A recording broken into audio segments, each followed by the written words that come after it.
هاتي ملايتك القديمة الدايبة اللي ما بقيتيش تستخدميها، شيلي كل الأجزاء الدايبة أو المقطوعة وقصقصي الباقي شرايط واعمليها ضفيرة طويلة بالطريقة دي، وثبتي الضفيرة على قطعة قماشة مستطيلة زي ما أنا ملزقاها كده بالمسدس رايح جاي. الضفيرة هنلزقها رايح جاي كده، وبعد كده جبت غطا جردل غلفته من بره ومن جوه بالقماش وعملته قاعدة. لو مش متاح عندك استخدمي برضو قطعة كرتون على شكل دايرة وغلفيها بالقماش، وثبت على طرفها قطعة القماش اللي ملزوق عليها الضفيرة دي.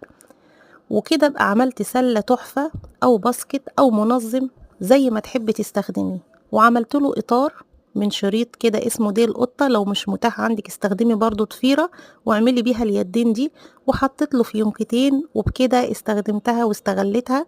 ولو عايزة الطريقة بالتفصيل دوسي على الفيديو اللي تحت اسم القناة.